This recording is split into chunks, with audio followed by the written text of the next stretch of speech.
आज का हमारा टॉपिक है हाथ पैरों में जलन होना। हाथ पैरों में जलन होना विशेष तौर पर हमारे हाथ की हथेलियों पर और हमारे पैर के तलवों में आखिर जलन होती क्यों है। इसी के साथ साथ जलन होने के साथ साथ सुई चुभे से लगना, हमारे पैर के तलवों में, हाथ की हथेली में जलन होना और सुन्न पड़ जाना मतलब नमनेस हो जाना। आखिर ये होता क्यों है, तो इन सब की जानकारी आज हम प्राप्त करेंगे आज के हमारे इस वीडियो में। तो नमस्कार दोस्तों, मैं डॉक्टर अविनाश शरणागत आपका स्वागत करता हूं मेरे यूट्यूब चैनल मेडिकल इन्फो, ऐसा प्लेटफॉर्म जहां आपको हमेशा कुछ नया सीखने मिलता है। और आज का हमारा टॉपिक हाथ पैर में हमें जलन क्यों होती है। तो हाथ पैर के तलवों में, हथेली में जलन होने का जो विशेष कारण रहता है वह हमारा होता है न्यूट्रिएंट डिफिशियंसी, मतलब हमारे पोषण आहार की कमी होना, जैसे कि vitamin B12, B complex, folic acid, multivitamin deficiency इसका मुख्य कारण के अंतर्गत आता है। साथ में नर्व्स का कमजोर हो जाना, ये लगभग मुख्य पॉइंट होते हैं, मुख्य कारण होते हैं हमारे हाथ पैर की हथेलियों में और तलवों में जलन होने का। और अन्य कारण के अंतर्गत डायबिटिक पेशेंट में, डायबिटिक पेशेंट जिसकी नर्व कमजोर होने लगती है डायबिटिक के कारण, तो उसे भी प्रॉब्लम क्रिएट होती है हाथ पैर में जलन होना, सुन्न होना, नर्व की कमजोरी के कारण। जिसको बहुत ज़्यादा हाई बीपी रहता है या बहुत ज़्यादा लो बीपी रहता है, तो उस टाइम पे हमारी नर्व्स में डिस्टर्बमेंट आता है, ब्लड के फ्लो में प्रॉब्लम क्रिएट होती है, कम हो जाता है या फिर ज़्यादा हो जाता है, जिसकी वजह से भी हमें हाथ पैर के तलवों में, हथेली में जलन होने का हमें एहसास होता है।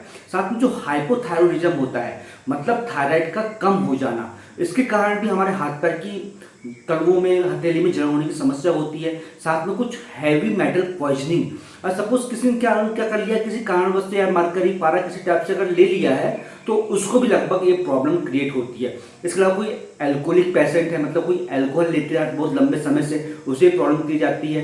ओबेसिटी है, बहुत ज़्यादा अगर मोटापा है तो उसी में दिक्कत जाती है। और प्रेगनेंसी में इन लगभग समस्या आम हो जाती है, क्योंकि प्रेगनेंसी में बहुत सारे हार्मोन डिस्टर्बमेंट होते हैं, उसके कारण भी प्रॉब्लम क्रिएट होती है। आयरन डिफिशियंसी मतलब खून की कमी हो जाने के कारण भी प्रॉब्लम क्रिएट होती है।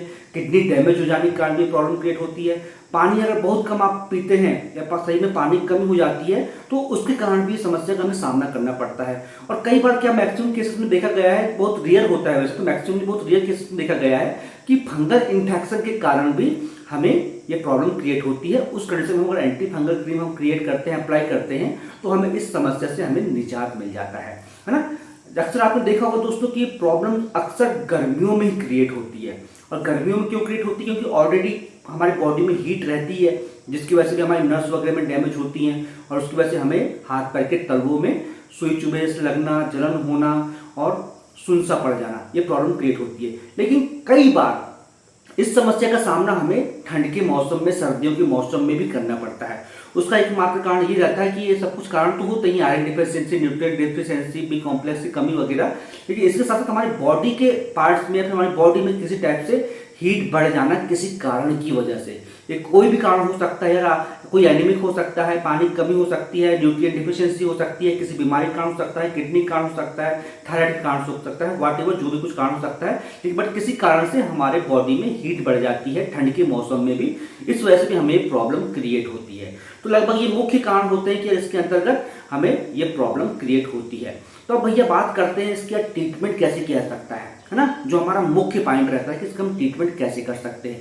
तो इसके ट्रीटमेंट के लिए जनरली आप डॉक्टर के पास जाते हैं तो आपको डॉक्टर सबसे पहले आपको विटामिन B12 मतलब मेथाइलकोबालामिन आपको लेने बोलता है। और मेथाइलकोबालामिन के साथ B complex, omega three fatty acid, और जो नर्विक पेन के लिए जो मेन हमारी दवाई आती है प्रीगाबालिन या फिर गाबापेंटिन, लगभग डॉक्टर ही आपको चलाता है लगभग एक पर्टिकुलर टाइम के लिए, है ना। उसके बाद अगर जरूरत महसूस होगी तो लंबे समय के लिए चला सकते हैं। साथ में क्या चला सकते हैं, मल्टीविटामिन की गोलियां। और कुछ कंडीशन में क्या होता है, जलन होने के साथ दर्द भी होने लगता है, हल्का हल्का नसी खिंचाई से लगने लगती है, तो उस टाइम पे मसल रिलैक्सेंट या फिर एनेस्थेटिक ड्रग मतलब पेन किलर्स वगैरह हमें देने की जरूरत पड़ती है। ठंडे पानी से पैरों को डुबो कर रखना पड़ता है, डॉक्टर आपको सलाह देता है।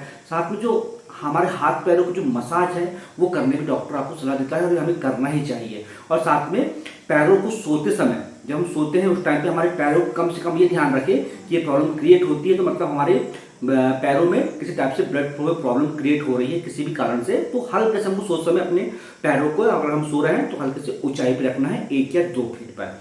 तो लगभग ये मुख्य तौर पे हमारे ट्रीटमेंट होते हैं एलोपैथिक ट्रीटमेंट के तौर पे कि इस कंडीशन में हम क्या दे सकते हैं। अब बात करते हैं थोड़े से हमारे घरेलू उपाय की। तो घरेलू उपाय के तौर पे हम क्या दे सकते हैं? तो घरेलू उपाय के तौर पे बहुत सारी चीजें जो आप दे सकते हैं जो आपके घर में बिल्कुल पाई जाती हैं। आप क्या कर सकते हैं, धनिया और मिश्री को बराबर मात्रा में पीस लेना। मिश्री मतलब जो शक्कर हमारी जो बड़ी वाली होती है उसको हम मिश्री बोलते हैं, बराबर मात्रा में पीस लीजिए और उसको रोजाना ठंडे पानी से ग्रहण करते रहिए खाली पेट, है ना। इससे जलन की समस्या में बहुत अच्छा आपको आराम मिलेगा ही। साथ में आप कर सकते हैं करेलों का पत्ते का रस निकाल, करेला आप समझते ही जो हम सब्जी खाते हैं करेला की, उसके पत्तों का रस निकाल के हथेली और तलवों में मालिश करने पर भी हमें बहुत ज्यादा राहत मिलती है।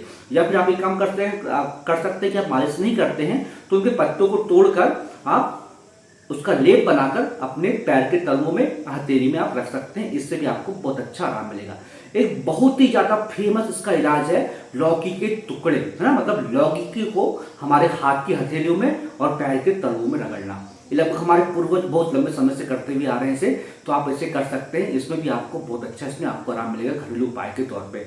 और ठंडे पानी में अगला जो हमारा चौथा आप घरेलू उपाय कर सकते हैं, ठंडे पानी में थोड़ा सा सेंधा नमक, मतलब 1 आध चम्मच सेंधा नमक मिला के अपने पैरों को डुबो के रखें, हथेलियों को डुबो के रखें 10 मिनट तक। इसमें भी आपको सुबह शाम का आप काम करिए, इसमें भी आपको बहुत अच्छी राहत मिलेगी आपको जलन से निजात पाने के लिए, है ना। और साथ साथ आप क्या कर सकते हैं, जो आम की बोर होती है, जब हमारा आम रहता है और उस टाइम पे जो बोर लगती है तो उसको भी पैर के तलवों में हथेली में रगड़ने पे उसमें भी आपको जलन से आपको राहत मिलती है। साथ में आप ले सकते हैं बहुत अच्छा रसायन चूर्ण मार्केट में आता है। तो अब हम बात करते हैं थोड़ा सा आयुर्वेदिक ट्रीटमेंट की, है ना। तो मार्केट में एक आता है रसायन चूर्ण जिसके मिक्सर के अंतर्गत रहता है हमारा गिलोय, गोखरू, आंवला, है ना। अगर आप इसको ग्रहण करते हैं सुबह खाली पेट तो इसमें भी आपको बहुत अच्छा आराम मिलेगा पैर के तलवों में हथेली में जलन से। साथ ही साथ मार्केट में आता है गोक्षादि गुग्गुल, है ना। ये बहुत सी कंपनी आयुर्वेदिक कंपनी बनाती है गोक्षादि गुग्गुल। अगर आप इसको भी लेते हैं सुबह शाम 3 से 4 ढक्कन, तो इसमें भी आपको पैर के तलवों में हथेली में जलन में आपको बहुत अच्छा आराम मिलेगा। और साथ में कुछ सावधानियां होती हैं वो आपको रखना पड़ेगा कि आपको थोड़ा सा परहेज वगैरह करना पड़ेगा, ज़्यादा गर्म खाना आपको नहीं लेना है और बहुत सारे जो आपको पैरों को तलवों को दबा के रखना है। और गर्मियों के टाइम पे विशेष तौर पे हमें ये ध्यान रखना है कि अपने पैरों को खुला ना चले, ज़्यादा हम गर्मी का एहसास ना होने दें और साथों साथ गर्मी हम किसी टाइप से अपने शरीर को ज़्यादा लगने ना दें। तो दोस्तों आप ये सब कुछ ट्रीटमेंट लीजिए, घरेलू उपाय, आयुर्वेदिक ट्रीटमेंट, एलोपैथिक ट्रीटमेंट, आप सब कुछ लीजिए। अगर आपको इस समस्या का सामना करना पड़ रहा है तो, और फिर भी आपको इस समस्या का सामना करना पड़ रहा है, निजात नहीं मिल रहा है, तो आप अपने चिकित्सक, अपने डॉक्टर को जरूर दिखाइए। अगर आपकी नजरों में से कोई डॉक्टर नहीं है तो आप मेरे पास मुझसे संपर्क कर सकते हैं। तो बिल्कुल मुझसे जितना हेल्प हो सकती है मैं पूरी हेल्प करूंगा और साथ में मैं पूरा कोशिश रहेगा कि आपको समस्या से मैं आपको निजात दिला ही दूं, है ना। और इसके बाद दोस्तों अगर आपको वीडियो पसंद आया है तो रिक्वेस्ट करूंगा कि यार प्लीज आप मेरे चैनल को सब्सक्राइब जरूर कर लीजिए। और वीडियो बहुत अच्छा लगा हो या कुछ अच्छी इंटरेस्टिंग आपको जानकारी लगे तो लाइक जरूर कीजिए, लोगों की जागरूकता के लिए इसे शेयर कीजिए और कुछ सवाल तो कमेंट बॉक्स में पूछिए और सब्सक्राइब करने के साथ बेल आइकन जरूर दबा लीजिए।